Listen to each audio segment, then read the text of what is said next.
এইভাবে অনেক কিছু করে এরা, বালি চলে, গুড়ি কয়লা চলে, তাদের সঙ্গে তারা সেগুলো পায়, এরা অনেক কিছুই, সেগুলো আমরা প্রতিবাদ করলে বোধহয় তখন আমাদের উপর এরকম অত্যাচার হয়। 25 দিন আগে সিজার হয়েছে, বউকে মারধর করছিল, বউকে মারধর করেছে, বললো যে বাড়িতে ওদের মহিলারা সব মারার জন্য আমার বউকে গালাগালি করছে। তো আমার বউ এখনই বললো যে আমি তাহলে পুলিশ পাড়িতে যাচ্ছি, আমাদের বাড়ি আসতে যাবো বললো। থানাতে কম ওরা টাকা ভোট দেওয়ার জন্য আমরা টাকা দিতে পারিনি, ওই জন্য ওরা পুলিশ করে দিয়েছে। ঠিক আছে, আমরা ওদেরকে মারধর কিছু করিনি। আপনি গোটা পাড়ার লোককে আপনি জিজ্ঞেস করেন।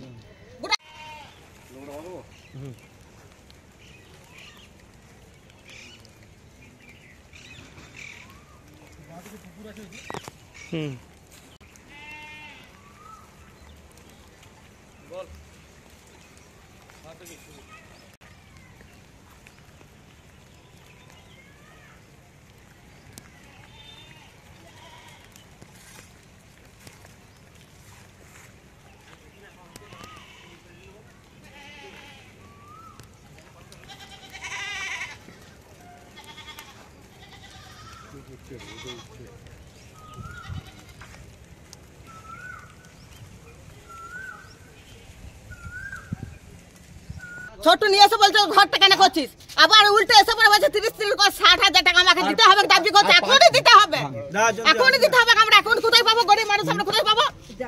হ্যাঁ, এই টাকা দিতে পারিনি বলে আমার পাড়ার লোককে দেখো, দেখো কে মেরেছে। আপনি দেখুন কি নাম আপনার? ও আমাকে বললো যে আমাকে এত টাকা দেন, আর তার জন্য এখানে আমি তোকে একটা আমার যে জমিতে দখল করে দিতাম সেখানে আমি বাড়ি বানাই। আচ্ছা, নিয়ে সেই আশেপাশে ও ঘরের আদার লোক আছে, আশেপাশে ঘর বাড়ির লোককে জিজ্ঞেস করুন। আমি ওকে মারধর করিনি, আর আমি ওর সাথে আমি ওকে কোনো গায়ে হাতও দিইনি, ঠিক আছে। আর আমার সাথে ওর কোনো তর্কই হয়নি, তারপরে এরকম তর্ক হয়নি। মায়ের সাথে কি হয়েছে কে জানি না, মা বলছে আমার গায়ে এখানে আঞ্জলি দিচ্ছে, ঠিক আছে, ওকে দাগ দিচ্ছে, ঠিক আছে। তখনও আমি ওর বাড়িতে যাইনি, কেন আমি ঝুট ঝামেলা পছন্দ করি না।